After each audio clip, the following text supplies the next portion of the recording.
राधा किसके ख्यालों में खोई हुई रहती हैं? यमुना नदी के किनारे बसे वृंदावन नगरी की कहानी है। एक लड़की यमुना के घाट पर बैठे हुए सपनों में कान्हा के साथ रास लीला करते हुए नाचती है, कभी पहाड़ों पर, कभी नदियों के पास, तो कभी मंदिरों में। इस उसके साथ कान्हा की गोपियां भी साथ दे रही हैं। तभी एक आवाज आती है, राधा! अरे वो राधा! लो फिर खो गई सपनों में। राधा सपनों से बाहर आती है और अपने आप को कान्हा से बिछड़ते हुए महसूस करती है। इतने में घाट पर आई दूसरी लड़की बोलती है, सपना ना कहो, जानती नहीं, कृष्ण कन्हैया वृंदावन में नहीं, राधा के दिल में बसते हैं। क्यों राधा? तभी राधा शर्माते हुए एक अच्छी सी स्माइल करती है। अरे बस करो, वह देखो सूरज निकल आया है। अरे अब मटकियाँ भरोगी कब? चूल्हा चूल्हा जलेगा, चलो चलो जल्दी चलो। यह सुनकर राधा अपनी मटकी पानी से भरती है और रास्ते में जाते जाते फूलों की दुकान से एक फूल की टोकरी लेती है और मंदिरों की तरफ चलती है। मंदिर जाकर फूल लेकर कान्हा के मंदिर में प्रवेश करने के लिए एक पैर उठाती ही है कि उसे कुछ याद आ जाता है। यह सोचकर अपना पैर वापस ले लेती है और मुस्कुराते हुए कान्हा से कहती है, मैं जानती हूँ मुझे आज फिर से देर हो गई है, लेकिन तुम्हारा ही दोष है। पहले मुझे रिझाते हो और फिर छुप जाते हो। फिर राधा रानी से कहती है, देखा राधा रानी कितना परेशान करके रखा है मुझे कान्हा ने, और आप है कि सब कुछ जानते हुए भी इनके साथ खड़ी है। यह बोलकर राधा मुस्कुराते हुए कान्हा के सामने सीढ़ी पर बैठकर टोकरी से फूल हाथ में लेकर बोलती है, देखो आज कितने सुंदर फूल मिले हैं। मन तो करता है कि तुम्हारी मूरत अपने हाथों से सजाओ। यह बोलती ही राधा की आंखें नम सी हो गई और फिर मुस्कुराते हुए फूलों से भरी टोकरी सीढ़ी पर रखकर बोलती है, द्वार पर रखकर जा रही हूँ, बाहर आकर ले लेना, और हाँ भूल मत जाना। तभी एक आवाज आती है, दीदी दीदी। यह सुनते ही राधा उसके पास आती है, आज फिर आपने देर कर दी। तो राधा कहती है, हाँ देखना चंदू, मैं कितना ही प्रयत्न कर लूं और देर हो जाती है। यह चंदू जिसकी उम्र 7 वर्ष है, यह राधा के घर के बगल के पड़ोसी का लड़का है। तभी चंदू बोलता है, दीदी जल्दी करो, भक्तों का और शास्त्री जी का आने का समय हो रहा है। यह सुनकर राधा मटके में लाए हुए पानी से भरे मंदिर की सफाई करती है और बाकी फूलों से अच्छी सी खूबसूरत सी रंगोली बनाती है। चंदू तब तक आरती की थाली सजाते हुए शास्त्री जी को आते देख बोलता है, शास्त्री जी आ गए हैं। राधा शास्त्री जी को देखती है, साथ में सभी लोग मंदिर आ जाते हैं। शास्त्री जी का पूरा नाम वृंज मोहन शास्त्री है।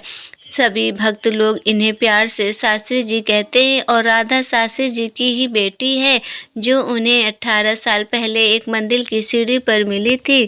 शास्त्री जी बहुत ही अच्छे इंसान और कान्हा के भक्त भी हैं। शास्त्री जी ने उसका नाम राधा रखा और उसे पाल पोस कर बड़ा किया, साथ ही राधा को अच्छे संस्कार भी दिए। शास्त्री जी आरती की थाली हाथ में लेकर राधा आगे आगे और वहां पर आए।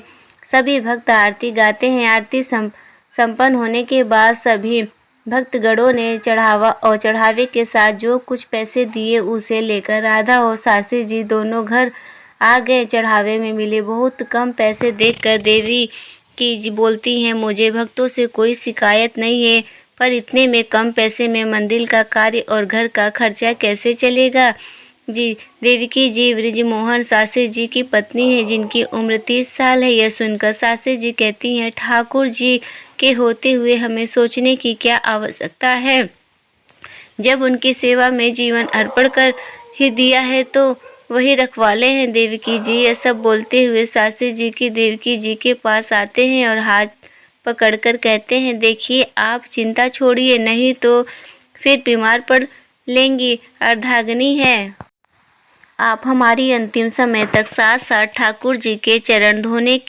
हैं हमें। जाइए आप जाकर विश्राम कीजिए, हम गाँव को चारा दे के आते हैं। यह बोलकर शास्त्री जी चले जाते हैं। देवकी जी सर पकड़कर कहती हैं, बाके बिहारी रक्षा करना हमारी। तभी राधा देवकी जी से कहती है, माँ परेशान क्यों हो रही हो, मेरे रहते हुए आपको परेशान होने की ज़रूरत नहीं है। अच्छा आप लेट जाओ, मैं आपके पैर दबा देती हूँ तो देवकी जी कहती हैं तेरा बस चले तो मैं खटिया पर लेटे लेटे बूढ़ी हो जाऊं। और बात बदलते हुए कहती है अब दोपहर का खाना बन चुका है, बस घर की सफाई कर लूँ फिर आराम ही करूँगी। फिर राधा अपनी माँ से जिद करके कहती है भोग तो नहीं बना सकती पर घर का सारा काम और सफाई तो कर सकती हूँ ना।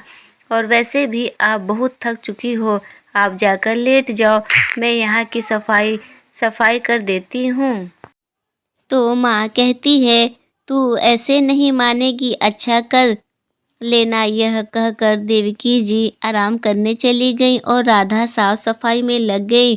तभी एक आवाज़ आई, ओ बहू हरे कृष्णा हरे राम, ओ बहू अरे हो बहू भोग का क्या हुआ। तभी राधा परेशान से होकर अपने माँ से बोलती है माँ तो अभी सो रही है, अम्मा को कैसे भोजन परोस दूँ। कान्हा क्या करूँ मैं। अब बार बार अम्मा की आवाज़ सुनकर राधा अपने आप अम्मा के लिए भोजन परोसती है और चुपके से अम्मा के रूप में भोजन रखकर बाहर छुप जाती हैं। और अम्मा शास्त्री जी की माँ अर्थात देवकी जी की सास है जो बुजुर्ग है। अम्मा को जब देखो तब राधा के साथ कपट छल और राधा से अंदर ही अंदर जलती रहती है।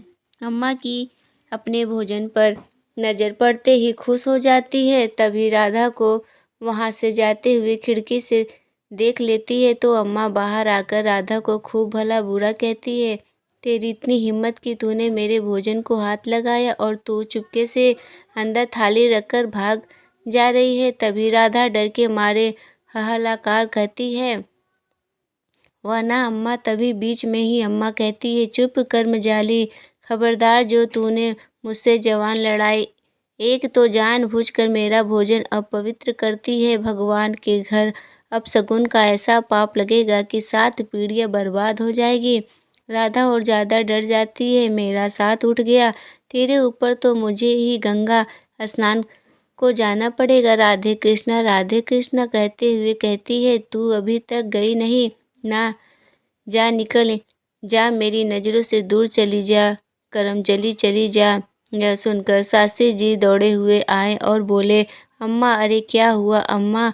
तो अम्मा कहती हैं मुझे लगता है अब इस बड़ी हड्डी का बोझ तुम पर बहुत हो गया है, अब इस घर में मुझे नहीं टिकना है, बस बहुत हो गया। अब तू तो मेरी तीर्थ यात्रा की तैयारी शुरू कर बेटा, पोटली उठाकर निकाल पड़ूंगी तीर्थ पर। यह सुनकर शास्त्री जी अपनी अम्मा को समझाते हुए कहते हैं यह क्या कर रही हो अम्मा, बिटिया के साथ पीले किए हुए बिना कैसे जा पाओगी, आप जग हंसाइए ना होगी, अभी तो आप तीर्थ यात्रा का ख्याल मन से निकाल दीजिए। तो अम्मा कहती हैं ठीक है, तू कहता है तो नहीं जाऊंगी, लेकिन इस निर्जर से कह दे मुझसे दूर रहे और अपनी वाली से भी कह दे मुझे छल कपट पसंद नहीं है। उसे 100 बार बुलाया मगर आई और यह बेशर्म चुपके से मेरे भोजन की थाली रखकर जा रही थी। फिर से शास्त्री जी अम्मा जी को समझाते हुए कहते हैं अरे अम्मा, अभी अभी आते समय देवकी जी मिल गई थी, उन्होंने बताया कि वह आपका भोजन रखकर भोग बनाने गई हैं। ठाकुर जी के दरबार में झूठ बोलूँगा मैं, भला जाइए भोजन ठंडा हो रहा है। यह सुनकर अम्मा बोलती हैं ठीक है, लेकिन तू ध्यान से सुन ले मेरी बात राधा, यह मत समझना कि अम्मा अंधी है।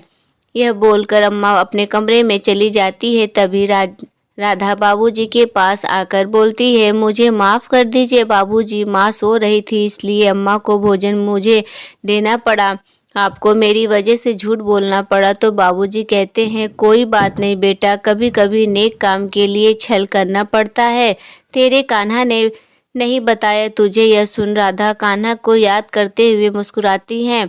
तभी एक व्यक्ति अपने पुत्र के साथ उसी गली में बृजमोहन शास्त्री जी को ढूंढते हुए आता है और उसे एक पंडित जी से मिल जाता है।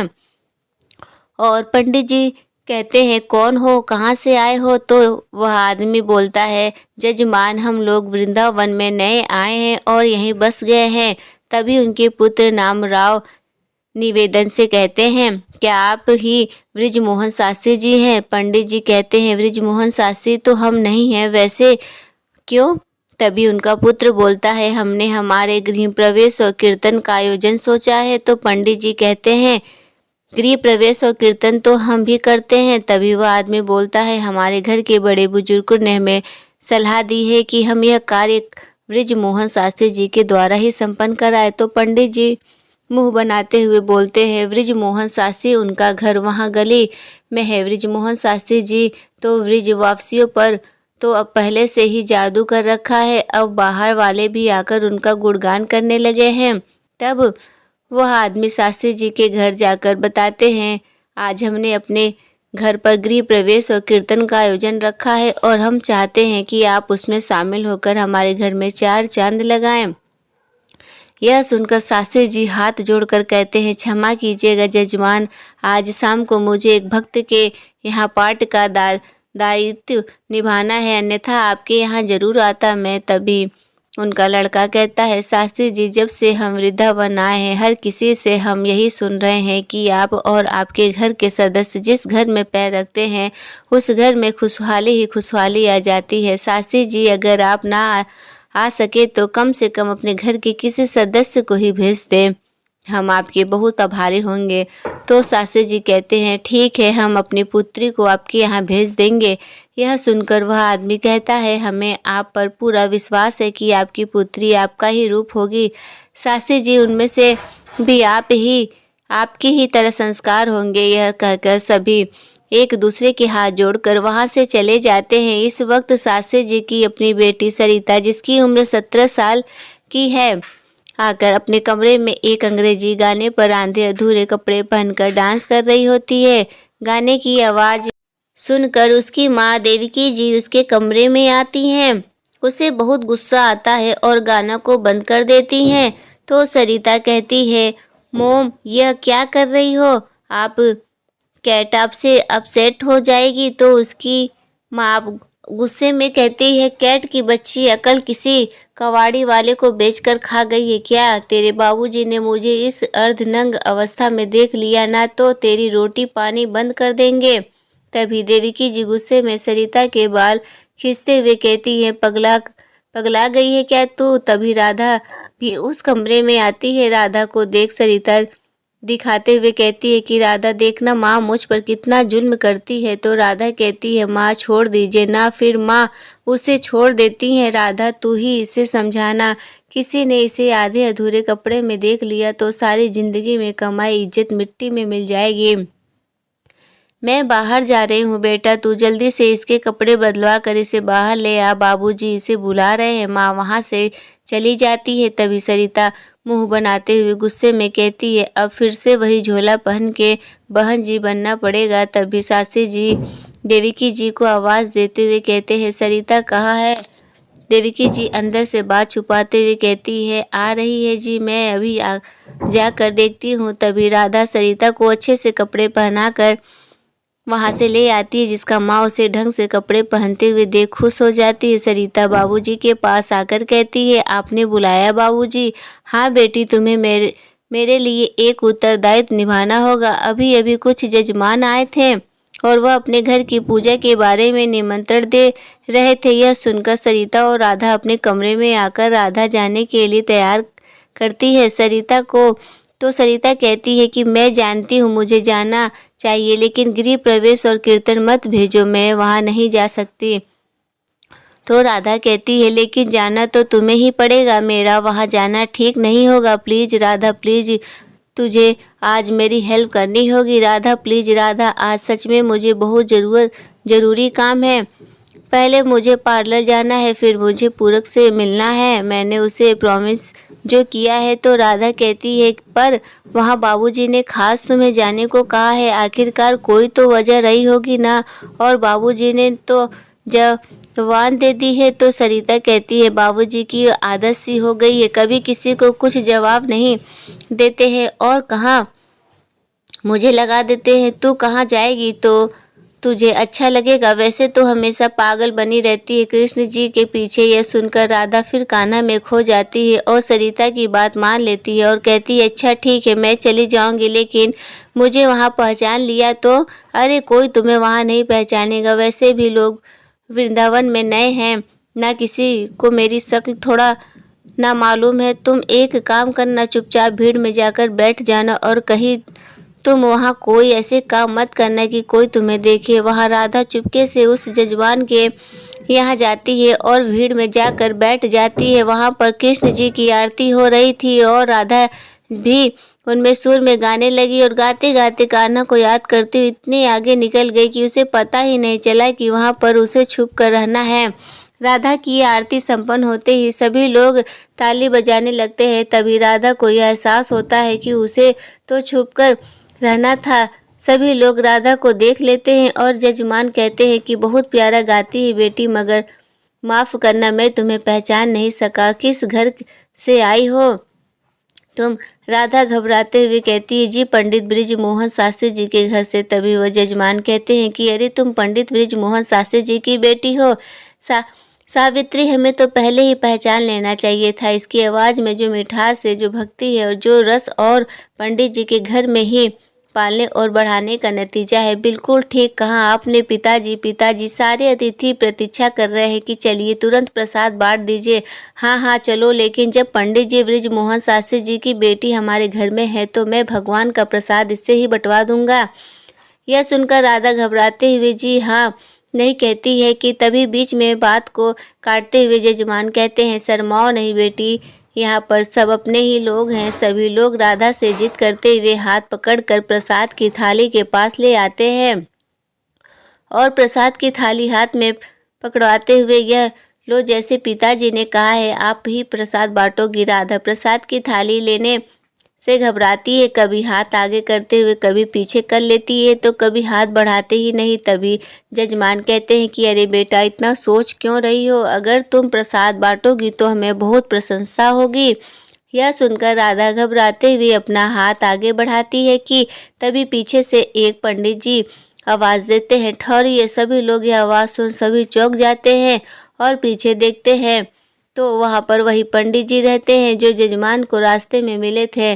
पंडित जी कहते हैं कि यह लड़की प्रसाद नहीं बांट सकती क्योंकि यह पंडित बृजमोहन शास्त्री जी की बेटी नहीं है। राधा को क्यों मना किया? लोगों ने प्रसाद बांटने से जानने के लिए जुड़े रहिए हमारे साथ दोस्तों। अब मिलते हैं अगली वीडियो में अगले भाग के साथ। कहानी अच्छी लगी हो तो वीडियो को लाइक, शेयर और चैनल को सब्सक्राइब करना ना भूलें। तब तक के लिए धन्यवाद।